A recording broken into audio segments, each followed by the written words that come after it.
By the UKIP Assembly member and economic spokesperson Mark Reckless. Mark Reckless, you've just heard there Nigel Farage calling for Douglas Carswell to be sacked as the party's MP. What's your reaction?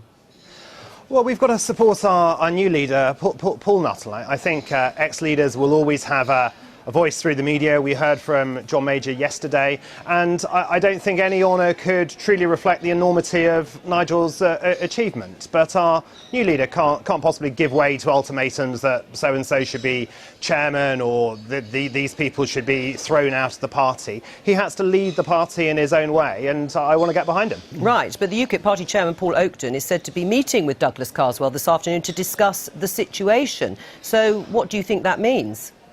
Well, I hope it's a productive meeting. Of course, our only MP should meet with our party chairman. But is it as the result of Nigel Farage calling for him to go? Well, I have no idea about what the meeting will be about, but I don't think there's anything exceptional about our chairman meeting our MP. And I think, you know, we should calm this down. We shouldn't have personal attacks. I don't think it's fair for you to say our performance in Stoke was disastrous. We got a quarter of the vote. Before Douglas and I had our by-elections, it would have been inconceivable for UKIP to get a quarter of the vote. And we really saw at that time, we were up to close to a quarter of a vote in national opinion polls at the time of the Rochester and Stroud by-election. And I really hope we would widen our appeal, be a radical populist force. Yes, talking about immigration, a very important issue, but also widening our appeal to talk about the NHS. And one of the things I'm doing with Paul at the moment, as our economy spokesman, is trying to cut VAT on some of the key essentials, right, fuel at home and takeaway food. Perhaps what's preventing you actually talking about the things you've just outlined is what is going on between Nigel Farage and Douglas Carswell. I mean, is your former leader conducting himself in a way that you deem acceptable and appropriate? Well, I mean, it's for Nigel to judge what he wants to say, and he will always have a voice in the media. But I think UKIP is about more than, whether one person, even an ex-leader such as Nigel, should have a knighthood. I mean, I know Douglas has pushed very, very hard that UKIP should have its fair share of peerages. It's disgraceful that we have two chambers and one of those. So why is Nigel Farage accusing him? Strength. Why is Nigel Farage accusing Douglas Carswell of not actually doing enough to secure that knighthood, and, as I say, asking for him to go? Well, I think Douglas's focus, and I know he met the Chief Whip and others, and I think he's campaigned on this for over a long time, both publicly and in private, is that UKIP should be given fair representation in our legislature. It is outrageous, given the vote we got, that we don't have peers in the House of Lords. But what we need to do is to focus on our core message, not just controlling and indeed reducing immigration, but improving the NHS and really pushing forward on the economy. But when we spoke to Nigel Farage just now, he is convinced that Douglas Carswell is bent on a campaign of undermining him and dividing the party. Why? Well, but Nigel is an ex-leader. We've had a referendum. We've won that referendum. I mean, Nigel paid tribute to Douglas in his article, saying that Douglas really single-handedly got vote leave the nomination for So why is he calling for him to go and leave the party? And we've won that referendum. We're leaving the European Union. Hopefully within a few weeks we should trigger Article 50. That's absolutely fantastic news. But what Paul Nuttall will do now as our leader is stake out that domestic agenda. Yes, make sure Brexit happens properly, but also what are we going to do to improve the NHS? Right, what are we doing on the economy? Paul Nuttall just ignore Nigel Farage? You've said he's the ex-leader and that he will always have a voice in the media. In other words, you don't think he should be speaking on behalf of the party. Should Paul Nuttall just ignore Nigel Farage?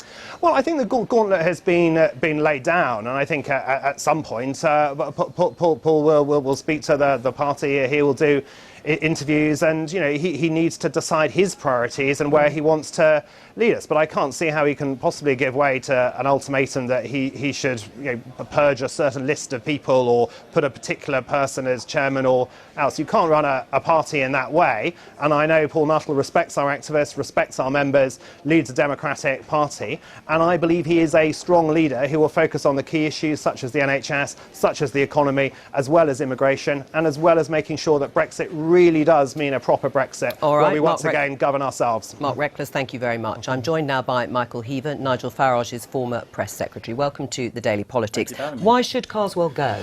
Well, look, when Douglas Carswell first joined UKIP, I think there was massive excitement in the party, and that quickly disappeared as we saw what unfolded. I mean, I'll give you one example. December the 18th, 2015, David Cameron had been at the EU summit. We wanted to get on the front foot as the Brexit campaign. Instead, Douglas Carswell that day chose, that day, to say that UKIP needed to have a new leader. I'm afraid what we've seen is a concerted, sustained effort to infiltrate and neutralise UKIP from within. That's in Owen Bennett's Brexit Club book. It involved Douglas Carswell, Daniel Hannan and Mark Reckless. And I mean, forget UKIP, it was more KGB. We've had people come into the party and deliberately try and take Nigel Farage and UKIP out of the referendum campaign because they deem them to be toxic. Now, we know that's not true.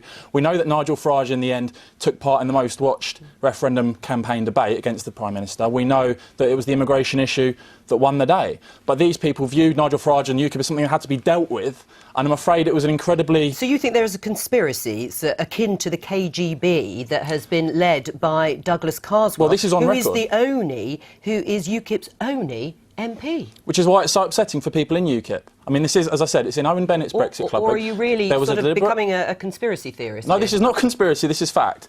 There are people, I'm afraid, in the Tory party and on the Leave side who saw Nigel Farage as a threat. They saw him as someone that needed to be shut up, and they saw the immigration issue as something that had to be avoided. Now, as I said, they haven't achieved shutting him up, of course, because he's still talking. And they never will. But, I mean, the evidence you say is absolutely clear. Isn't this, though, just a spat between two grown men who hold different views within the same party? End of. No, I think this is about the future of UKIP, actually, and I think, obviously, Paul Nuttall's come in. We had the Stoke by-election. The party, it was disappointing performance. There's no denying that.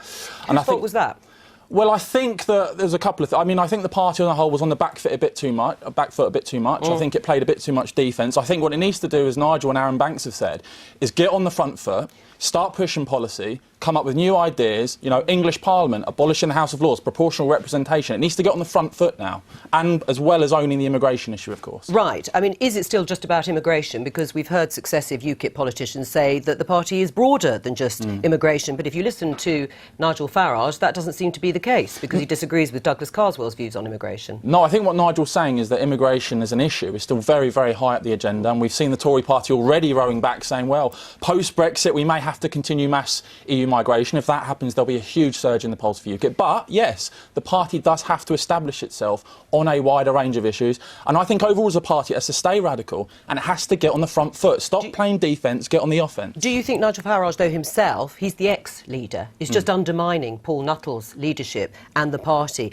by this escalation of war of words? No, I think Nigel Farage has devoted most of his adult life to building up UKIP. I think it's something he loves, he cares deeply and passionately about. Is he contributing to it now, looking, as some people would say, as if it's imploding? Well, no, Nigel Farage is saying and pointing out the things that he thinks are wrong with the party. And if he didn't do that, that would be negligence. The fact that he's built this party and he loves it, of course he's going to want to input, of course he's going to want to see it progress in an effective way. Let's have briefly look at the email exchange. This is the exchange between Douglas Carswell and Lord Pearson, who is a UKIP peer, and this is about making a plea for a knighthood for Nigel Farage. But the email shows clearly that Douglas Carswell did actually make a plea to Gavin Williamson at the time in the government.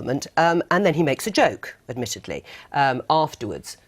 Is Nigel Farage just being thin-skinned? No, I don't think so. Look, Lord Pearson, who's as honest as the day is long, no one's got a bad word to say about the guy.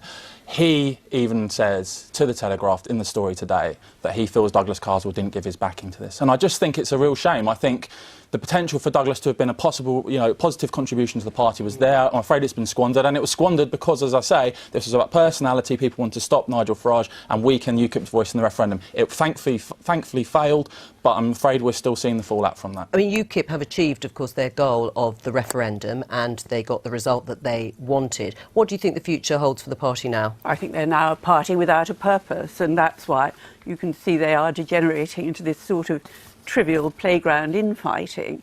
There isn't a role for UKIP any longer.